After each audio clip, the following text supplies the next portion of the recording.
નમસ્કાર દર્શક મિત્રો, ફોકલ પોઈન્ટ બાય અજય ઉમટમાં ફરી એકવાર આપ સૌનું સ્વાગત છે.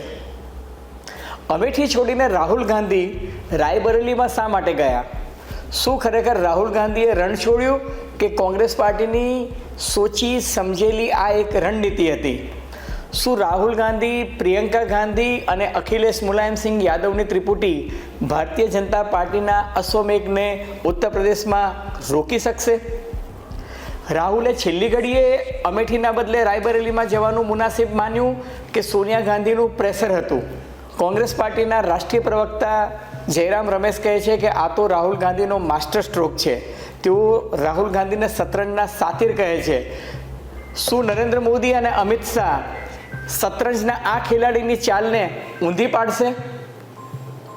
ઉત્તર પ્રદેશમાં ખરાખરીનો ખેલ ખેલાવા જઈ રહ્યો છે. અમેઠીમાંથી ગાંધી પરિવારે કિશોરીલાલ શર્માજીની પસંદગી શા માટે કરી અને આ કિશોરીલાલ શર્મા કોણ છે? આ તમામ મુદ્દાઓની ચર્ચા આજે કરીશું ફોકલ પોઈન્ટ બાય અજય ઉમટમાં. પરંતુ એ પહેલાં મારી આપ સૌને વિનંતી છે કે જો આપને ફોકલ પોઈન્ટ બાય અજય ઉમટનો આ એપિસોડ નવ ગુજરાત સમય અને અમદાવાદ મિરરના સથવારે ગમ્યો હોય તો મહેરબાની કરીને એને લાઈક કરજો, શેર કરજો, સબસ્ક્રાઈબ કરજો અને હા, કોમેન્ટ આપવાનું ભૂલતા નહીં. ધન્યવાદ.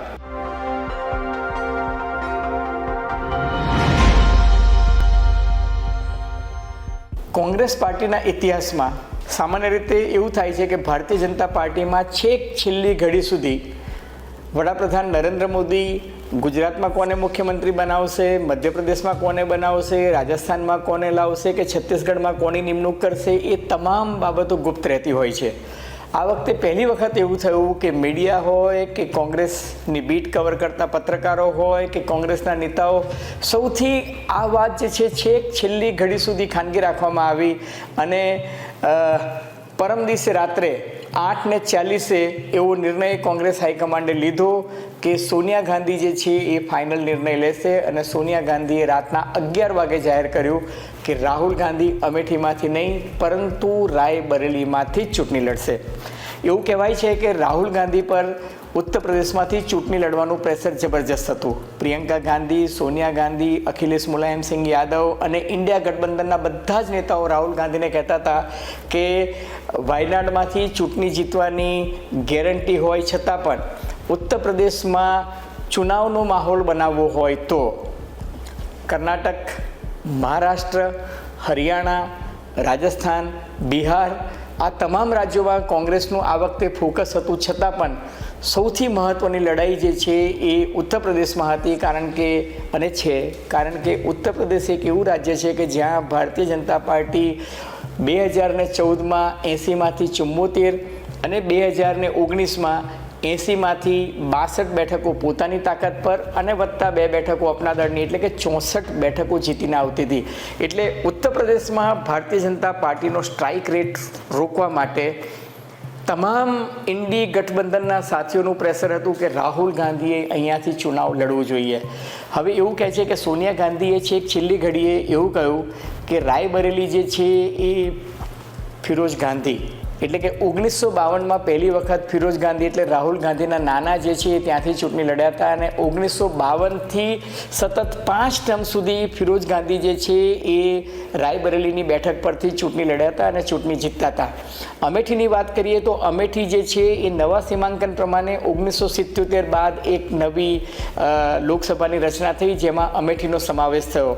પરંતુ ફિરોઝ ગાંધીના અવસાન બાદ ઇન્દિરા ગાંધી અને ત્યારબાદ રાજીવ ગાંધી અને ત્યારબાદ સોનિયા ગાંધી સતત 1952થી 67 વર્ષ સુધી એટલે કે 2019ની લોકસભાની છેલ્લી ચૂંટણી સુધી આ બેઠક જે છે એ કોંગ્રેસ પાર્ટીનો ગઢ રહ્યો છે. માત્ર એક વખત કટોકટી વખતે 1977માં ઇન્દિરા ગાંધી રાજનારાયણ સામે આ બેઠક પરથી ચૂંટણી હારી ગયા હતા. એને બાદ કરતાં સોનિયા ગાંધી 4 વખત ત્યાંથી ચૂંટણી જીત્યા છે, ઇન્દિરા ગાંધી 5 વખત ત્યાંથી લોકસભાની ચૂંટણી જીત્યા છે અને રાજીવ ગાંધી 1 વખત ત્યાંથી લોકસભાની ચૂંટણી જીત્યા છે. એટલે આ જે ગઢ જે છે એટલા માટે કે 2019 લોકસભાની ચૂંટણીમાં કોંગ્રેસને ઉત્તર પ્રદેશમાંથી માત્ર 1 બેઠક સમખાવા પૂરતી મળી હતી અને એ સોનિયા ગાંધીની રાયબરેલીની બેઠક હતી. કારણ કે અમેઠીની બેઠક જે છે એ રાહુલ ગાંધી સ્મૃતિ ઈરાની સામે હારી ગયા હતા. આ વાત થઈ 2019ની. 2014ની લોકસભા ચૂંટણી જુઓ તો કોંગ્રેસને સમખવા પૂરતી 2 બેઠક મળી હતી. એક અમેઠીમાંથી રાહુલ ગાંધી અને રાયબરેલીમાંથી સોનિયા ગાંધી. એટલે સોનિયા ગાંધીનું દબાણ હતું કે આ બેઠક પરથી ચૂંટણી લડવી જોઈએ, કારણ કે આ કોંગ્રેસ પાર્ટીનો બેઝ છે અને કોંગ્રેસ પાર્ટીની સૌથી જૂની આ બેઠક છે. નંબર 1. નંબર 2, અમેઠીની બેઠક પર 2019માં સ્મૃતિ ઈરાની સામે હારી ગયા બાદ રાહુલ ગાંધી પદયાત્રાના પ્રવાસને બાદ કરતાં કદી પોતાના મત વિસ્તારમાં ગયા નથી. અને જો રાહુલ ગાંધી ત્યાંથી ચૂંટણી લડ્યા હોત તો એવું કહેવાય છે તો સ્મૃતિ ઈરાનીનું ઇઝી ટાર્ગેટ હતું રાહુલ ગાંધી, કારણ કે કોંગ્રેસ પાર્ટીના રાહુલ ગાંધીને પોતાની વ્યૂહરચનામાં અમેઠીની બેઠક પરથી અવારનવાર ભાજપના નેતાઓ અને ખુદ વડાપ્રધાન નરેન્દ્ર મોદીએ પડકાર ફેંક્યો હતો કે અમેઠીનું રણ છોડીને કેમ ભાગ્યા.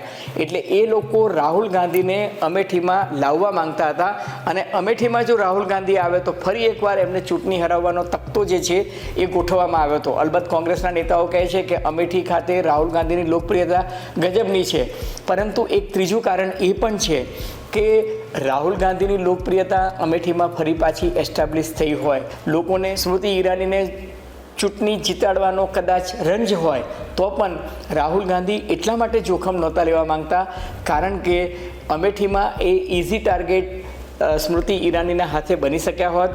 ભાજપના તમામ નેતાઓએ એક રણનીતિ વિચારી રાખી હતી રાહુલ ગાંધીને એ મત વિસ્તારમાં પછાડવાની. અને ત્રીજું સૌથી મહત્ત્વની વાત કે જે રાહુલ ગાંધીએ પોતાના નિવેદનમાં કહ્યું છે કે મારી માતાની, મારા નાનાની, મારા પિતાની, મારી નાનીની જે કર્મભૂમિ રહી છે એને જાળવવાની મારી એક નૈતિક જવાબદારી પણ છે. આ વાત એટલા માટે પણ કહું છું કે કોંગ્રેસ પાર્ટી માટે ઉત્તર પ્રદેશ જે છે એ પોતાનું એક રાજકીય અસ્તિત્વ બચાવવાની પણ એક લડાઈ છે. તમે જુઓ તો 2009માં કોંગ્રેસ પાર્ટીને ઉત્તર પ્રદેશમાંથી 21 બેઠકો મળી હતી. 2004માં કોંગ્રેસ પાર્ટીને ઉત્તર પ્રદેશમાં લોકસભાની 9 બેઠક મળી હતી. એક જમાનો એવો હતો કે ઉત્તર પ્રદેશમાં 100માંથી 100% બેઠકો કોંગ્રેસ પાર્ટી જીતતી હતી. અને એ જમાનો એવો હતો કે જ્યારે જવાહરલાલ નહેરુ, ફિરોઝ ગાંધી, ઇન્દિરા ગાંધી, કોંગ્રેસ પરિવારનો દબદબો રહેતો હતો. અલ્હાબાદથી, ફૂલપુરથી, રાયબરેલીથી, અમેઠીથી, બધી જ જગ્યાએથી કોંગ્રેસના નેતાઓ જે છે, જગજીવન રામ અને એ જમાનાના જે દિગ્ગજ નેતાઓ હતા, નારાયણ દત્ત તિવારી ને એ બધા, એ જમાનામાં કોંગ્રેસનો દબદબો હતો. કમનસીબે એવું થયું કે 2004 પછી કોંગ્રેસ જે છે અને ખાસ કરીને 2014માં નરેન્દ્ર મોદી અને ભારતીય જનતા પાર્ટીના જેમ જેમ લોકપ્રિયતા વધતી ગઈ નરેન્દ્ર મોદીની, એમ તેમ કોંગ્રેસ પાર્ટી જે છે આ મત વિસ્તારમાંથી ઘસાઈ ગઈ. અને એટલે જ આ વખતે કોંગ્રેસ પાર્ટીએ વ્યૂહાત્મક નિર્ણય લીધો છે કે પ્રિયંકા ગાંધી જે છે એને સ્ટાર કેમ્પેનર તરીકે દરેક જગ્યાએ મોકલવી. એક વાત એ પણ હતી કે પ્રિયંકા ગાંધી રાયબરેલીમાંથી લડે અને રાહુલ ગાંધી અમેઠીમાં લડે, પરંતુ ત્યારબાદ કોંગ્રેસના હાઈકમાન્ડે ખાસ કરીને મલ્લિકાર્જુન ખડગે, અશોક ગેહલોત, જયરામ રમેશ જેવા નેતાઓએ વિચાર્યું કે જો આ ભાઈ બહેન અમેઠી અને રાયબરેલીમાંથી ચૂંટણી લડવાનું નક્કી કરે તો પછી સમગ્ર દેશમાં, ખાસ કરીને જ્યાં કોંગ્રેસ પાર્ટી ભાજપને પડકારવાની કોશિશ કરી રહી છે એવા રાજ્યો, દાખલા તરીકે કર્ણાટક છે કે બિહાર છે કે મહારાષ્ટ્ર છે અથવા તો હરિયાણા છે, આ બધા રાજ્યોમાં જ્યાં એમને પડકારવાના છે, તો એ રાજ્યોમાં જ્યાં કોંગ્રેસ પાર્ટી અને ઇન્ડી ગઠબંધનનું ફોકસ છે એ રાજ્યોમાં પ્રિયંકા ગાંધી સ્ટાર કેમ્પેનર તરીકે અવેલેબલ નહીં રહે. અને પ્રિયંકા ગાંધી એક એવી વ્યક્તિ છે કે સ્ટાર પ્રચારક તરીકે અત્યારે એમની ડિમાન્ડ જબરજસ્ત છે, કારણ કે એક ઇમોશનલ અપીલ જે છે એ મતદાતાઓમાં જાગૃત કરી શકે છે. હિન્દી ભાષા પર એમની પકડ જે છે એ બહુ જ ગજબની છે. એવું કહેવાય છે કે તેજી બચ્ચને, એટલે કે અમિતાભ બચ્ચનના માતાજીએ એમને હિન્દી ભાષામાં વક્તૃત્વ શક્તિ અને એનું ભાષા પરનું જે પ્રભુત્વ છે એ તેજી બચ્ચનની એક દેન છે. ઇન્દિરા ગાંધીએ જે તે જમાનામાં હિન્દી શીખવાડવાની જવાબદારી જે છે એ તેજી બચ્ચનને સોંપી હતી. અને ખરેખર પ્રિયંકા ગાંધી વક્તા તરીકે ખીલી રહ્યા છે અને એમની ડિમાન્ડ પણ છે. રાહુલ ગાંધી વક્તા તરીકે મુદ્દાઓ મૂકે છે, પણ ક્યારેક એ મુદ્દાઓ શુષ્ક આવી જાય છે. દાખલા તરીકે આર્થિક અસમાનતાની વાતો કરતા હોય, અથવા તો ઉદ્યોગપતિઓને 16 લાખ કરોડના દેવાની વાત કરતા હોય, ગરીબીની વાત કરતા હોય, બેકારીની વાત કરતા હોય, મોંઘવારીની વાત કરતા હોય, તો એ જે ઓડિયન્સ સાથે જે 1 to 1નો જે નાતો જે છે ઇમોશનલ અપીલ એ પ્રિયંકા ગાંધી વધારે સારી રીતના કરી શકે છે અને એટલા જ માટે એમણે નક્કી કર્યું કે પ્રિયંકા ગાંધીને સ્ટાર કેમ્પેનરની જવાબદારી સોંપી. પ્રિયંકા ગાંધી પોતે ચૂંટણી નહીં લડે અને પ્રિયંકા ગાંધી પ્રચાર કરશે. પણ યક્ષ પ્રશ્ન એ છે કે આ કિશોરીલાલ શર્માજી એ કોણ છે? તો કિશોરીલાલ શર્માજીની વાત કરું તો કિશોરીલાલ શર્મા જે છે એ કોંગ્રેસ પાર્ટીના સૌથી વધારે વફાદાર, સૌથી વધુ વફાદાર એક સાથીદાર પણ છે. અને કોંગ્રેસ પાર્ટીને શા માટે સૌથી વફાદાર સાથીદારની જરૂર પડી? કારણ કે અમદાવાદમાં તમે જોયું હોય તો રોહન ગુપ્તાને ટિકિટ મળી અને ત્યારબાદ તેઓ ચુનાવી મેદાનનું રણ છોડીને ભાગી ગયા અને ભાજપમાં જતા રહ્યા. સુરતના કિસ્સાની સ્યાહી હજુ સુકાઈ નથી. સુરતમાં પણ આપણને ખબર છે કે કોંગ્રેસના ઉમેદવારે સરપ્રાઇઝિંગલી ચુનાવી મેદાનમાંથી રણ છોડીને ભાગી ગયા અને એ જ વસ્તુ ઇન્દોરમાં જોવા મળી. એટલે કોંગ્રેસ પાર્ટી જે છે એ હવે કોઈ ચાન્સ લેવા નથી માંગતી કે આપને ઉમેદવારની પસંદગીમાં ન કરે નારાયણ અને કંઈક એવી ઘટના બને અને ઉમેદવાર મેદાન છોડીને જતો રહે. અને ખાસ કરીને અમેઠીમાં જો ઉમેદવાર મેદાન છોડીને જતો રહે તો ખાસી ફજેતી થાય. એટલે એમણે કિશોરીલાલ શર્માની પસંદગી કરી.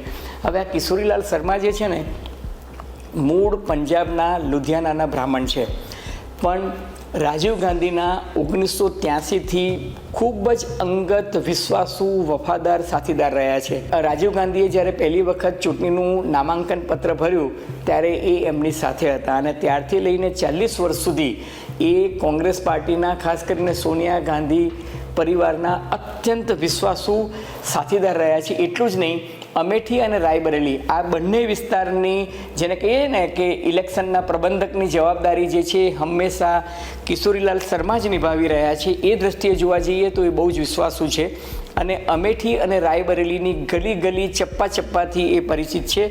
અને એટલા જ માટે અમેઠીની લડાઈ જે છે એ હાઈ પીચ પર નહીં લઈ જવાને બદલે રાહુલ ગાંધી અને પ્રિયંકા ગાંધી ત્યાં પ્રચાર કરવા જશે અને સ્મૃતિ ઈરાનીને કિશોરીલાલ શર્માના માધ્યમથી હરાવવાની કોશિશ કરશે. અલબત્ત ચૂંટણીનું શું પરિણામ આવશે એ તો આપણને 4 જૂને ખબર પડશે. પરંતુ ઉત્તર પ્રદેશની ચૂંટણીમાં ખરેખર ખરાખરીનો ખેલ જામશે. આજની તારીખે કહું તો ભારતીય જનતા પાર્ટીની પકડ જે છે ઉત્તર પ્રદેશમાં ગજબની છે અને જબરજસ્ત મજબૂત છે. એના જે મુખ્ય 5 કારણો જોવા જઈએ તો વડાપ્રધાન નરેન્દ્ર મોદીની લોકપ્રિયતા, અને ઉત્તર પ્રદેશમાં સ્થાનિક સ્તરે જોવા જઈએ તો યોગી આદિત્યનાથની લોકપ્રિયતા. એટલે મોદી અને યોગીનું એક ડબલ એન્જિનની એક સરકાર છે તે.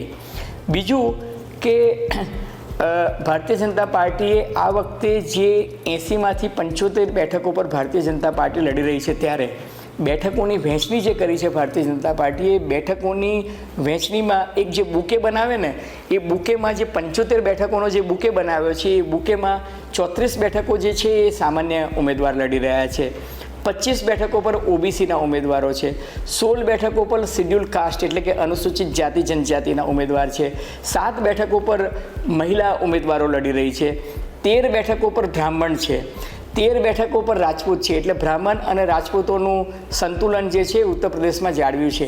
2 બેઠકો પર વૈશ્ય લડી રહ્યા છે તો બાકીની 2 બેઠકો પર ભૂમિહાર છે, એક બેઠક પર પંજાબી છે અને પારસી છે. હવે ઓબીસીની વાત કરીએ તો ઉત્તર પ્રદેશમાં કુર્મી જ્ઞાતિ જે છે એ ઓબીસીમાં સૌથી વધારે મહત્ત્વની જ્ઞાતિ ગણાય છે. તો કુર્મી જ્ઞાતિના 6 ઉમેદવાર છે.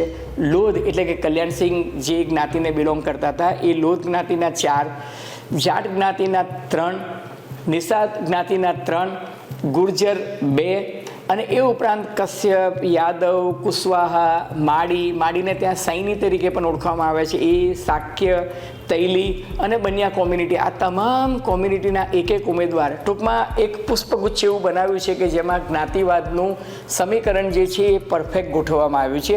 એક પણ મુસ્લિમને ભારતીય જનતા પાર્ટીએ ઉત્તર પ્રદેશમાં ટિકિટ આપી નથી અને બાકીની જે 5 બેઠકો જે છે એ અપના દળ અને જૈન ચૌધરીની પાર્ટીને આપી છે. ભાજપ પાસે એક તો મોદીની ગેરંટી છે. વારાણસીથી ખુદ નરેન્દ્ર મોદી 3જી વખત લોકસભાની ચૂંટણી લડવાના છે. યોગી આદિત્યનાથનું ડબલ એન્જિન છે. સાથોસાથ રામ મંદિરનો મુદ્દો જે છે એ અયોધ્યામાં હિન્દુત્વની દ્રષ્ટિએ અસર કરે એવું ભારતીય જનતા પાર્ટી માની રહી છે. સાથોસાથ જ્ઞાનવાપીનો મુદ્દો પણ જે છે એ અદાલતમાં છે, છતાં પણ જ્ઞાનવાપીનો મુદ્દો પણ ત્યાં મજબૂતાઈથી હિન્દુત્વની વોટ બેંકને સુદૃઢ કરી રહ્યો છે. કાયદો અને વ્યવસ્થાની દ્રષ્ટિએ યોગી આદિત્યનાથે મજબૂતાઈથી લોખંડી હાથે બુલડોઝરની ગતિએ એમણે કામ કર્યું છે. રોડ, રસ્તા, ઇન્ફ્રાસ્ટ્રક્ચર, એરપોર્ટ નવા બન્યા છે ઉત્તર પ્રદેશમાં, ઇન્વેસ્ટમેન્ટ સારું એવું આવ્યું છે. અને તમે જોવા જઈએ તો ઓમ પ્રકાશ રાજભર અને સુહેલદેવ જેવા નેતાઓને ભારતીય જનતા પાર્ટીએ આ વખતે લોકસભાની ચૂંટણીમાં ખાસ પોતાના પક્ષમાં રાખ્યો છે. એટલે જ્ઞાતિ અને જાતિના સમીકરણો જે છે એ ભાજપે સારી રીતે સંતુલિત કર્યા છે. પરંતુ સમાજવાદી પાર્ટી અને કોંગ્રેસ વચ્ચે આ વખતે ગઠબંધન છે અને એ ગઠબંધનમાં મુસ્લિમ, યાદવ ઉપરાંત યુથ વોટ બેંક જે છે એને કેપ્ચર કરવાની કોશિશ રાહુલ ગાંધી, પ્રિયંકા ગાંધી અને અખિલેશ મુલાયમસિંહ યાદવની ત્રિપુટી જે છે કરી રહી છે. અને એમાં તેજસ્વી લાલુ યાદવ જે છે એ પણ ત્યાં બિહાર અને ઉત્તર પ્રદેશને જે સટીને આવેલા વિસ્તારો છે ત્યાં તેજસ્વી લાલુ યાદવ પણ અવારનવાર આવી અને એ વોટ બેંકને ટચ કરવાની કોશિશ કરે છે. અને ખાસ કરીને ઉત્તર પ્રદેશમાં બેરોજગારીનો મુદ્દો હોય, પેપર લીકેજનો મુદ્દો હોય, અગ્નિવીર ની જે ભરતીની વાત છે, 30 લાખ જેટલી સરકારી નોકરીઓ પડતર છે અને ત્યાં ભરતી થતી નથી, એ મુદ્દાઓ, મોંઘવારીની વાત, ગરીબીની વાત અને કિસાનોને જે પડતર ભાવ નથી આપતા, કિસાનોને ત્યાં ગન્ના એટલે કે શેરડીના 15,000 કરોડ રૂપિયાની ચૂકવણીની વાત છે, એ મુદ્દો અને રખડતા ઢોરની સમસ્યા, આ તમામ બાબતોને એન્કેશ કરવાની કોશિશ જે છે એ સમાજવાદી પાર્ટી અને કોંગ્રેસ પાર્ટી કરી રહી છે. હવે સૌથી મહત્ત્વનું ફેક્ટર આ ચૂંટણીમાં જોવા જઈએ જ્ઞાતિવાદ, કોમવાદ અને રાજકીય પક્ષોના સંતુલન તરફ, તો માયાવતીનું ફેક્ટર જે છે ઉત્તર પ્રદેશમાં સૌથી મહત્ત્વનું છે. 2014 લોકસભાની ચૂંટણીની વાત કરીએ તો ત્યારે માયાવતી જે છે એ ઇન્ડિપેન્ડન્ટ ચૂંટણી લડ્યા હતા અને એ કોંગ્રેસ અને સમાજવાદી પાર્ટીના ગઠબંધનમાં નહોતા. તો મતોનું જે વિભાજન થયું, કારણ કે માયાવતીની પોતાની પણ મુસ્લિમ અને દલિત, અતિદલિત વોટ બેંક જે છે, પિછડા, અતિ પિછડા જેમ ઉત્તર પ્રદેશમાં શબ્દ પ્રયોજાય છે, એ વોટ બેંક બહુ જ મજબૂત છે અને લોકસભામાં લગભગ 20% જેટલા મતો માયાવતી પાસે રહે છે. એટલે જ્યારે 2014ની લોકસભા ચૂંટણીમાં માયાવતીએ ગઠબંધન નહોતું કર્યું ત્યારે માયાવતીને પોતાને 0 બેઠક મળી હતી. પરંતુ માયાવતીએ જે વોટ કાપ્યા એને કારણે ભારતીય જનતા પાર્ટીને એટલો બધો ફાયદો થયો હતો કે 80માંથી 74 બેઠકો પર ભારતીય જનતા પાર્ટી ચૂંટણી જીતી હતી. હવે 2019 લોકસભાની ચૂંટણીની વાત કરીએ તો પુલવામા કાંડ થયો હતો, સર્જિકલ સ્ટ્રાઇક હતી, વડાપ્રધાન નરેન્દ્ર મોદીનો વેવ હતો, છતાં પણ માયાવતી, સમાજવાદી પાર્ટી અને કોંગ્રેસનું જે ગઠબંધન હતું એમાં માયાવતીને 10 બેઠકો મળી હતી, સમાજવાદી પાર્ટીને 5 બેઠકો મળી હતી અને કોંગ્રેસને રાયબરેલીની ઇન્દિરા ગાંધીની જે વારસાગત હેરિટેજની જો વાત કરીએ તો વિરાસતની જે બેઠક છે, જે બેઠક પર સોનિયા ગાંધી ચૂંટણી જીત્યા હતા, એ 1 બેઠક મળી હતી. એટલે 16 બેઠકો વિપક્ષ પાસે હતી, 62 બેઠકો પર ભારતીય જનતા પાર્ટી જીતી હતી અને માત્ર 2 બેઠકો સાથી પક્ષ, પણ એ અપનાદલ સાથી પક્ષ ભારતીય જનતા પાર્ટી પાસે હતું. એટલે ભાજપને કુલ 64 બેઠકો, એનડીએને 64 બેઠકો પ્રાપ્ત થઈ હતી. કહેવાનું તાત્પર્ય એ છે કે માયાવતી જો ઇન્ડિપેન્ડન્ટ લડે તો એનો ફાયદો ભારતીય જનતા પાર્ટીને થાય છે. આ વખતે માયાવતી ઇન્ડિપેન્ડન્ટ લડી રહી છે, પરંતુ સામે માયાવતી કેટલું ઇફેક્ટિવ આ ચુનાવમાં લડત આપશે એ તો આપણને 4 જૂને જોવા મળશે. પરંતુ એક વાત સ્પષ્ટ છે કે રાહુલ ગાંધીએ ઉત્તર પ્રદેશમાંથી ફરી એકવાર ઝંપલાવ્યું છે અને વડાપ્રધાન નરેન્દ્ર મોદી વારાણસીમાં 16મી એબોટો રોડ શો કરી અને પોતાનું ફોર્મ ભરવા જઈ રહ્યા છે. ઉત્તર પ્રદેશમાં રાજનાથસિંહ પણ લડી રહ્યા છે લખનૌથી, અમેઠીમાંથી સ્મૃતિ ઈરાની છે, મેનકા ગાંધી ચૂંટણી લડી રહી છે, મેનપુરીમાંથી ડિમ્પલ યાદવ લડી રહ્યા છે, પીલીભીતમાંથી જીતિન પ્રસાદ લડી રહ્યા છે. ટૂંકમાં ઉત્તર પ્રદેશની જે 80 બેઠક જે છે એ 80 બેઠક પર સૌથી મોટો મદાર ભારતીય જનતા પાર્ટીનો પણ છે અને ઇન્ડી ગઠબંધનનો છે. કારણ કે જો 80 બેઠકોમાંથી ભારતીય જનતા પાર્ટી 65થી 75 વચ્ચે જો પોતાનો સ્ટ્રાઇક રેટ લઈને આવશે તો દેખીતી રીતે ભારતીય જનતા પાર્ટી જે છે એ જબરજસ્ત બહુમતીથી સરકાર બનાવી શકશે. પરંતુ ઉત્તર પ્રદેશમાં ભારતીય જનતા પાર્ટીના અશ્વમેઘને રોકવાની કોશિશ જે આ ત્રિપુટી કરી રહી છે, અખિલેશ મુલાયમસિંહ યાદવ, પ્રિયંકા ગાંધી અને રાહુલ ગાંધી એમાં એમને કેટલી સફળતા મળશે એના માટે 4 જૂન સુધી થોભો અને રાહ જુઓ. અને સાથોસાથ મિત્રો, focal point by Ajay Umat, Nav Gujarat સમય અને અમદાવાદ મિરરના સથવારે આ આપણા વિડીયો શોઝ છે એ પણ જોતા રહો. ગમે તો લાઈક કરો, શેર કરો, સબસ્ક્રાઈબ કરો. કોમેન્ટ બોક્સમાં આપ જરૂર આપની ટિપ્પણી આપજો, જેથી અમે અમારું પરફોર્મન્સ જે છે નેક્સ્ટ ટાઈમ ઇમ્પ્રૂવ કરી શકીએ. ધન્યવાદ, ખૂબ ખૂબ આભાર.